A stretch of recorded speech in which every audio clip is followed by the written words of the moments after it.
आज का topic sales के ऊपर में है। बेसिकली ऐसे मेरे व्यूवर्स जिन्होंने नॉर्मली ग्रेजुएशन किया हुआ है या 12th पास हैं या एमबीए सेल्स एंड मार्केटिंग में किया हुआ है, तो उनके लिए ये वीडियो काफ़ी फ्रूटफुल हो सकता है अगर वो इस पे जाएँ तो। दोस्तों, बेसिकली ये जो सेल्स का जो वर्ड है, मैक्सिमम जो कैंडिडेट्स होते हैं या जॉब सीकर्स होते हैं वो इस फील्ड को नहीं चुनना चाहते, बिकॉज़ कि इस फील्ड में काफ़ी पेन है, काफ़ी चैलेंजेस हैं। उनको लगता है कि अगर हम सेल्स का फील्ड चुनते हैं तो इसमें काफ़ी टारगेट प्रेशर होता है। अगर हम वो टारगेट और प्रेशर ना कर पाएँ तो हमें जॉब से हटा दिया जाएगा। तो वो जॉब से हटा दिया जाएगा, इस डर के मारे वो इस प्रोफ़ेशन या इस लाइन को नहीं चुनना चाहते हैं। ज़ाहिर-सी बात है, आज का जो यूथ है वो कंफर्ट ज़ोन पहले देखता है कि मैं कंफर्ट ज़ोन में रहूँ और मेरी जॉब सिक्योर रहे और मुझे टाइम पे सैलरी मिलता रहे और एक हैंडसम सैलरी मिलता रहे। तो देखिए दोस्तों, ये सारी चीज़ें प्रैक्टिकली पॉसिबल नहीं है, मैं आपको बता दूँ। मेरा जो बात है वो हो सकता है आपको थोड़ा-सा कड़वा लगे, लेकिन अगर आप अपने लाइफ़ में कुछ करना चाहते हैं और अगर कुछ आगे बढ़ना चाहते हैं और चाहते हैं कि ढेर सारे पैसे कमाएँ अपने जीवन में, वो भी बगैर किसी इन्वेस्टमेंट के। अगर आपके पास इन्वेस्टमेंट के लिए ऑप्शन है तो आप किसी भी बिज़नेस को चुन सकते हैं जिस पे आपकी दिलचस्पी हो। लेकिन अगर आप पैसे कमाना चाहते हैं और अगर आपके पास में कोई स्कोप नहीं है, कोई फाइनेंशियल बैकग्राउंड नहीं है, ना ही कोई इन्वेस्टमेंट अगर आप करना चाहते हैं, तो अकॉर्डिंग टू मी सेल्स से बेहतर प्लेटफ़ॉर्म कोई भी नहीं है। ना ही वो इंजीनियरिंग का फ़ील्ड है, ना ही वो एचआर का फ़ील्ड है, ना ही वो अकाउंट का फ़ील्ड है, ना ही वो किसी भी फ़ील्ड में है, ना ही वो आईटी सेक्टर है। अगर आप सेल्स को एज़ अ प्रोफ़ेशन या एज़ अ आप करियर चुनते हैं तो मैं बताता हूँ वो कैसे। सेल्स ही एक ऐसा प्रोफ़ेशन है जिसमें आप अपना मनचाहा पैसा कमा सकते हैं। दोस्तों, टारगेट या प्रेशर हर एक फ़ील्ड में होता है। लोगों को लगता है ये टारगेट या प्रेशर केवल और केवल सेल्स फ़ील्ड में है। अगर आप किसी कंपनी के अंदर में काम करते हैं एज़ अ सेल्स एसोसिएट या एज़ अ सेल्स रिप्रेजेंटेटिव या एज़ अ सेल्स ऑफिसर, आपको आपके टारगेट के लिए अगर आप डे फर्स्ट अपनी ज़िम्मेदारियों के लिए अगर आप तैयार हैं और हर दिन अगर आप अपने टारगेट का एटलीस्ट 100% पूरा करने के लिए अगर आप भिड़ते हैं, तो यकीन मान के चलिए कि आप at the end of month आप अपना टारगेट किसी भी रूप से आप पूरा कर ही लेंगे। और सेल्स एक ऐसा प्लेटफॉर्म है, अगर आपने अपना टारगेट का एटलीस्ट 70-80% अगर आपने हर महीने अचीव किया, तो यकीनन आपको सेल्स में जो प्रमोशन है वो बहुत ही जल्दी-जल्दी मिलता है, कंपैरिज़न अगर हम एचआर या अकाउंट या ऑपरेशन फील्ड को अगर हम देखें तो। बेसिकली अब लोगों के दिमाग में ये आएगा, सर ठीक है, आप कह रहे हैं कि आप हर डे आप 70-80% टारगेट को अचीव करें, बट कैसे? लोग कहाँ मिलेंगे? कैसे हम टारगेट को करेंगे? लोगों के पास हमको जाना पड़ेगा। तो देखिए, आपको सबसे पहला तो ये समझना है, मैं पर्टिकुलर किसी एक फ़ील्ड को लेके बात करूँगा और चाहे वो सर्विस इंडस्ट्री हो या प्रोडक्ट बेस्ड इंडस्ट्री हो, वो आप उसको उससे रिलेट कर सकते हैं। और अगर नहीं समझ में आया तो आप मेरे को व्हाट्सअप या मेरे कमेंट बॉक्स में आप मैसेज ड्रॉप कर दीजिए, मैं डेफ़िनेटली उसका रिप्लाई करूँगा आपको। आप सपोज़ करो कि आप किसी एक इंश्योरेंस फ़ील्ड पे जाना चाहते हैं, आप अपॉइंट होते हैं, तो सबसे पहला तो ये है कि किसी भी इंश्योरेंस कंपनी का एक फॉर्मेट होता है कि जो भी नया फ्रेशर बंदा आता है, उस बंदे को ये लोग अपना 3 या 1 हफ्ते का इनका एक वर्कशॉप होता है, जहाँ पे ये लोग आपको प्रोडक्ट नॉलेज और कैसे आपको आपके इस प्रोडक्ट को सेल करना है या इस सर्विस को कैसे सेल करना है, ये सर्विस लेने वाले लोग कहाँ पे मिलेंगे, किस तरह के लोगों को आपको टारगेट करना है, किस टेरिटरी को आपको पकड़ना है, ये सारी तमाम चीज़ें आपको इस 7 दिन या 3 दिन के वर्कशॉप में कंपनी के जो हेड होते हैं या सेल्स जो ट्रेनर होते हैं, वो आपको सारी चीज़ें बताते हैं। कौन सा प्रोडक्ट किस एज ग्रुप का बंदा ले सकता है, कौन सा प्रोडक्ट किस एज ग्रुप के बंदे को अपने को प्रमोट करना है, ये सारी चीज़ें इस सेल्स ट्रेनिंग में होती है। तो आप जो भी नए कमर्स हैं, ये आप इस जो ट्रेनिंग प्रोग्राम को बहुत ही पॉजिटिवली और बहुत अच्छे से इस प्रोग्राम को आप लोग अटेंड करें और इसे सीखें आप।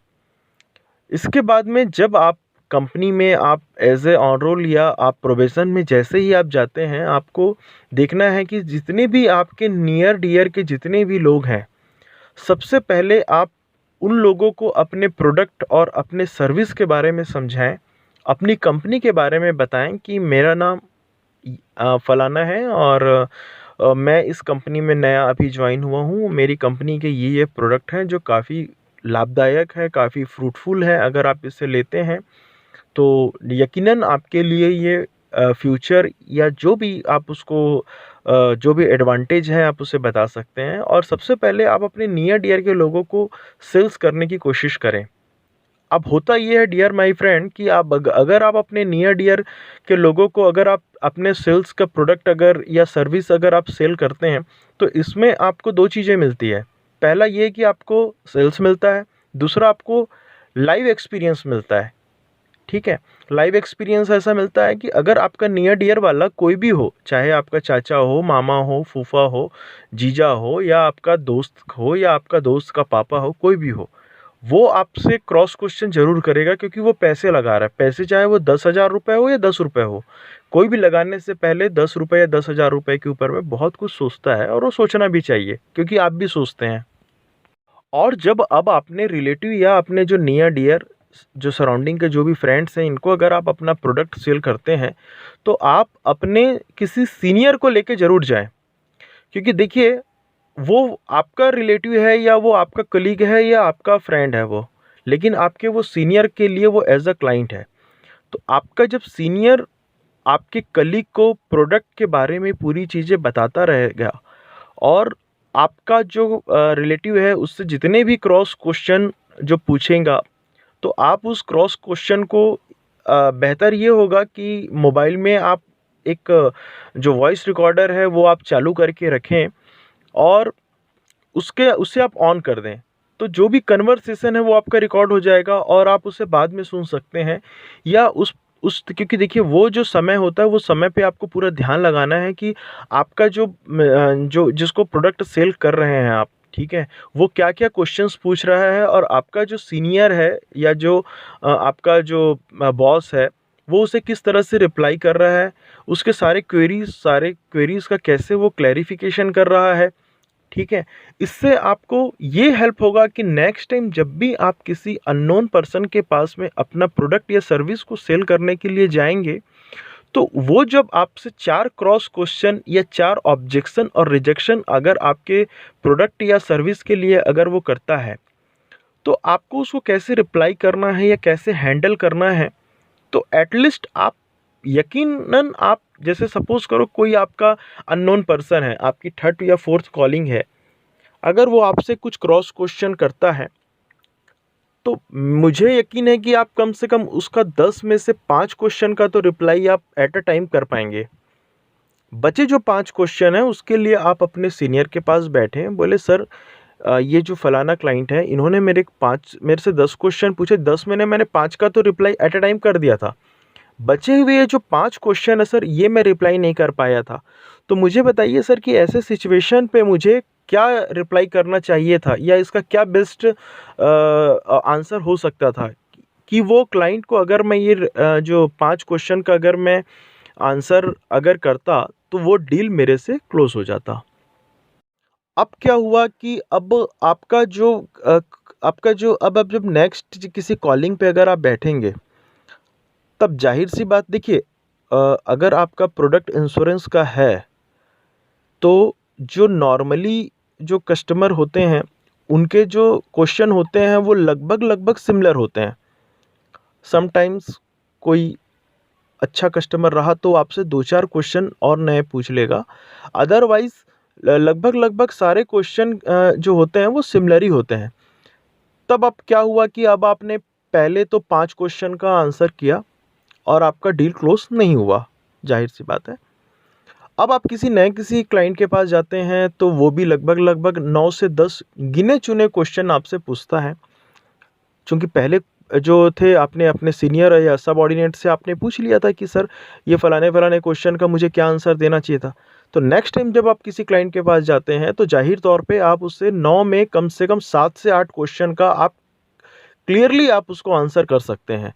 और जब आप 7 से 8 क्वेश्चन का मतलब 90-80% आंसरिंग अगर आप करते हैं और ऐसे ऐसे कम से कम 8 से 10 क्लाइंट को अगर आप इस तरह से आंसरिंग करते हैं और पूरा प्रोडक्ट का नॉलेज देते हैं, तो यकीनन आपका डील क्लोज होने की संभावनाएं 100 में 98% डन हो जाती है।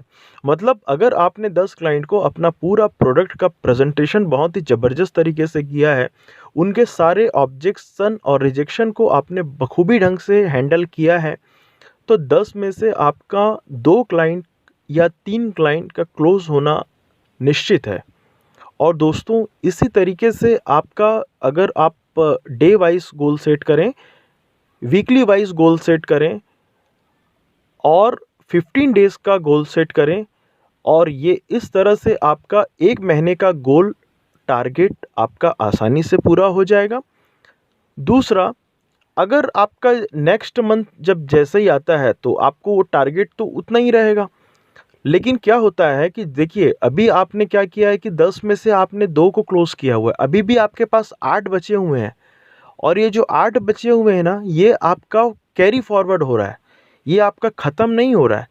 तो फिर आप अगर नेक्स्ट मंथ अगर आप 10 लोगों को सारी चीज़ें अगर समझाते हैं, सारा प्रेजेंटेशन देते हैं, तो उसमें से भी 2 होंगे, तो ये आपके जो पिछले जो 8 बचे हुए हैं, 8 में से कुछ क्लोज़ होंगे।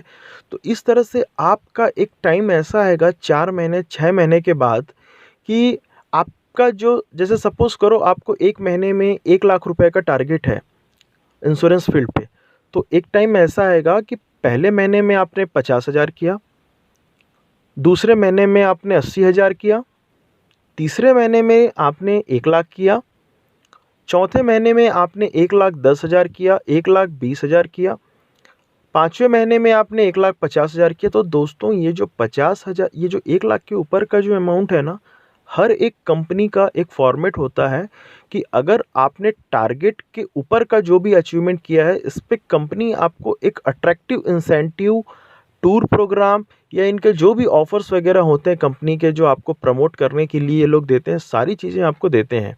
ठीक है? तो दोस्तों एक समय ऐसा आएगा, अगर आपका परफॉर्मेंस, देखिए कोई भी बच्चा जब पैदा होता है माँ की कोख से, तो वो कुछ सीख के पैदा नहीं होता है। 3 महीने 4 महीने में इतना कुछ सीख जाएंगे आप कि 6 से 8 महीने में आप एक आप फाइटर बन जाएंगे। वो जो गोरिल्ला युद्ध होता है ना, वैसे फाइटर बन जाएंगे आप। आपके पास में जो भी क्लाइंट रहेगा वो सिर्फ आपका टारगेट रहेगा कि इसको क्लोज करना है। एक समय ऐसा आएगा डियर माय फ्रेंड कि आप 10 लोगों से मिलेंगे और 10 में आपका कम से कम 8 क्लाइंट आपका क्लोज हो जाएगा। आप एक सेल्स एग्जीक्यूटिव से आप डायरेक्टली आप sales manager, area sales manager इस पोस्ट में पहुंच जाएंगे। और ये सेल्स ही एक ऐसा प्रोफेशन है जहाँ पे अगर आप 10,000 रुपये से अगर आप अपना कैरियर स्टार्ट करते हैं ना, वो बहुत जल्दी 1 लाख रुपए में कन्वर्ट हो जाता है। लेकिन अगर आप अपना कैरियर एज ए अकाउंटेंट अगर आप चुनते हैं, या एज ए कंप्यूटर ऑपरेटर चुनते हैं, या as a back office executive चुनते हैं, या as a front office executive चुनते हैं, या एज ए टेलीकॉलर चुनते हैं, या एज ए बीपीओ में आप अपना एग्जीक्यूटिव चुनते हैं किसी भी, तो इसमें आपका 10,000 रुपये से 1 लाख रुपए होने में कम से कम आपको 10 साल से 15 साल का वेट आपको करना होगा। लेकिन सिर्फ और सिर्फ सेल्स एक ऐसा प्रोफेशन है जहाँ पे अगर आप ईमानदारी के साथ में अगर आप काम करते हैं, तो 10,000 रुपये में 2 शून्य लगने में आपको बहुत ज़्यादा समय नहीं लगेगा। बहुत ज़्यादा समय लगा तो हो सकता है 2 साल, हो सकता है 3 साल। आप 3 साल में 1 लाख रुपए के आसानी से बंदे आप बन जाएंगे। और अगर आप वाकई में फाइटर हैं और लोगों डील क्रैक करने में अगर आपने महारती हासिल कर ली, तो दोस्तों आपको कंपनी के पास में नहीं जाना पड़ेगा इंटरव्यू देने के लिए, कंपनी आपको बुलाएगी काम करने के लिए। देखिए दोनों में अंतर है। यहाँ पे आप कंपनी के पास में इंटरव्यू देने के लिए जाते हैं, वहाँ कंपनी आपको ऑफ़र करती है कि आप हमारी कंपनी में आइए, जो आपका अभी करंट सीटीसी है इसमें मैं आपको 30-35% तक का ग्रोथ देने के लिए तैयार हूँ। आप हमारे साथ एसोसिएट होकर काम करें। तो दोस्तों, सेल्स को एज ए करियर चुनें। इसके चैलेंजेस और टारगेट से ना डरें, क्योंकि चैलेंजेस और टारगेट हर एक फील्ड में है। एक माँ को एक बच्चे को पैदा करने में है, एक परिवार को अपने परिवार को चलाने में है, एक माँ बाप को अपने बच्चे को पालन पोषण में है। ऐसा कोई भी फील्ड नहीं है जहाँ पे आपको चैलेंजेस नहीं है।